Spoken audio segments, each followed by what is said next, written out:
Hello sir. हाँ। अभी आदिल कादरी का एक एपिसोड एयर हुआ है शार्क टैंक में। हाँ। और कस्टमर्स या कि हमारे जो व्यूअर्स है उसको काफी सारे पॉइंट्स पे डाउट है, मतलब कुछ ऐसे टर्म्स यूज कर रहे हैं जिसपे वो लोग को डाउट्स और उनको थोड़ी क्लैरिटी चाहिए। तो क्या आप उसको एक्सप्लेनेशन दोगे पॉइंट? Sure. तो फर्स्ट उनका मानना है कि भाई इबिट्टा क्या होता है, इबिट्टा पे बहुत डिस्कशन हुआ है। सी बेसिकली EBITDA का मतलब होता है earnings before interest, taxes, depreciation and amortisation. तो जब आप एक बिजनेस कर रहे हो, आप P&L बनाते हो, तो आपका जो इनकम है, जो इंटरेस्ट, डेप्रिसिएशन, अमोर्टाइजेशन और टैक्सेस के पहले का है, उसको बोलते हैं EBITDA। फिर उसमें से आप इंटरेस्ट डिडक्ट करते हो, डेप्रिसिएशन डिडक्ट करते हो, अमोर्टाइजेशन डिडक्ट करते हो, तो आपका आ जाता है EBT, means earning before tax. आप टैक्स पे कर देते हो, फिर आपकी जो अर्निंग्स बचती है उसको बोलते हैं पैट, प्रॉफिट आफ्टर टैक्स। तो this is the whole meaning of the term EBITDA। Adil भाई ने भी वही एक्सप्लेन किया था कि मेरा EBITDA XYZ है। दो पॉइंट आए हैं, एक है डेट और एक है इक्विटी। दोनों का डिफरेंस आप समझा सकते हो और वो क्या चीजें हैं दोनों? सी बेसिकली डेब्ट ये होता है जो आप इंस्टीट्यूशन से या बैंक से लेते हो, काइंड ऑफ अ लोन, जो आप बिजनेस को रन करने के लिए या बिजनेस में वर्किंग कैपिटल की रिक्वायरमेंट है उसके लिए लेते हो। और इक्विटी ये है कि आप इन्वेस्टर के पास जाते हो, उसको बोलते हो this is the value of my business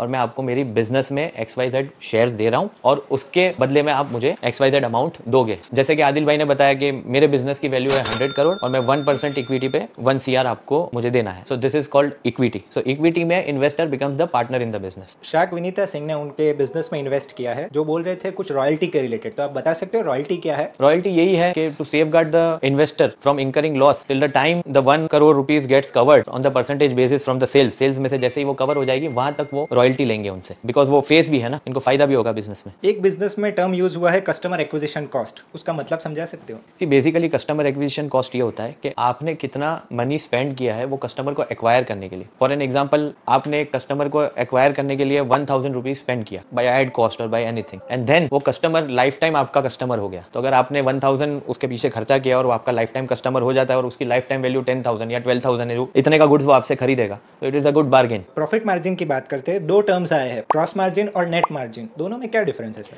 C gross margin is basically you can say cost of goods sold. जो आप सेल्स में से COGS माइनस करते हो तो ग्रॉस प्रॉफिट आता है। तो उसको मैं एकदम सिंप्लीफाई कर दूं तो आपने सेल किया गुड्स का 100 रुपीज में, बट उसका कॉस्ट जो है वो 30 रुपीज है, तो 70 is your gross margin. And अगर हम नेट मार्जिन की बात करें तो ऑल अदर इनडायरेक्ट एक्सपेंसेस जो आपने किए हुए हैं उसके बाद जो आपके पास नेट प्रॉफिट बचता है, फॉर एन एग्जांपल बचा 10 रुपीज, तो 10 is your net margin. Shark tank में जैसे हमने देखा कि विनीता सिंह जो थी शार्क, उन्होंने 1% के लिए 1 करोड़ रुपए दिए हैं। इसका क्या मतलब हुआ बेसिक टर्म्स? सी बेसिकली ये हुआ कि once all the things are done she would become a 1% equity partner in this business. Now the thinking of investor is that Adil said that my business value is XYZ, but उनकी valuation approve हुई 100 CR की। 100 CR में उन्होंने डाल दिया 1%, मतलब 1 CR Adil को she will invest. उनका माइंडसेट ये रहता है कि आदिल अब बिजनेस को और ग्रो करेंगे और बिजनेस की वैल्यूएशन और आगे ले जाएंगे। For an example, in 6 months to 1 year Adil के बिजनेस की वैल्यूएशन हो गई 200 CR, तो इन्वेस्टर का पैसा 1% के हिसाब से कितना हो गया? 2 CR। So this is the basic thinking of investors, that we invest in a business, we give our expertise to them and we grow the business with them. और जैसे ही वैल्यूएशन उसकी इंक्रीज होती है, हमारी भी वैल्यूएशन साथ साथ में इक्विटी शेयर के हिसाब से इंक्रीज होती रहेगी।